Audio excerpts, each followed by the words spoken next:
ધોળકા તાલુકાના વાલથેરા ગામ નજીક ચીમનીની ભઠ્ઠામાં બાળમજૂરીના આક્ષેપ, પર્યાવરણ પ્રદૂષણ અંગે પણ ગંભીર સવાલ।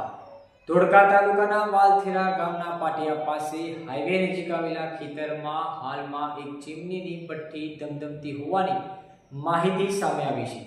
મળેલા વિડીયો ફૂટેજમાં સ્પષ્ટ રીતે જોવા મળે છે કે ભઠ્ઠામાં નાના નાના બાળકો દ્વારા કામ કરાવવામાં આવી રહ્યું છે, જે દેશના કડક બાળમજૂર કાયદાનો સીધો ભંગ ગણાય છે।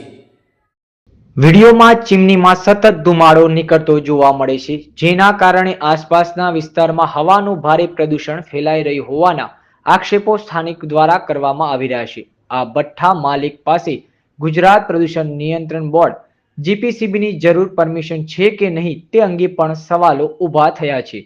આ ઉપરાંત ભઠ્ઠા માટે ખાણ ખનિજ વિભાગ, મંજૂર વિભાગ તેમજ અન્ય સંબંધિત સરકારી વિભાગોની મંજૂરી લેવામાં આવી છે કે નહીં તે બાબતે પણ સ્પષ્ટતા છવી જરૂરી બની છે।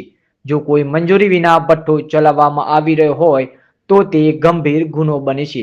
સ્થાનિકોમાં એવી પણ ચર્ચા છે કે હાલ સરકારી વિભાગોમાં વ્યાપેલા ભ્રષ્ટાચારના કારણે ભઠ્ઠા માલિક પાસેથી હપ્તા લેવામાં આવતા હોવાની શક્યતા પણ નકારી શકાય નહીં। જો આવું હોય તો સમગ્ર તંત્ર માટે શરમજનક બાબત છે।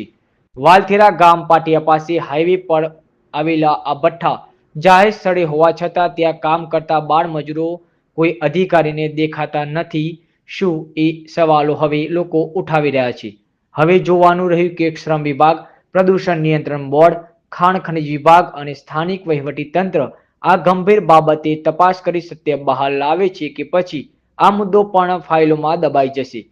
લોકોની માંગ છે કે દોષિતો સામે કાયદેસરની કડક કાર્યવાહી કરવામાં આવે તેવી માંગ ઉઠવા પામી છે। અહેવાલ જયપાલસિંહ મહિડા।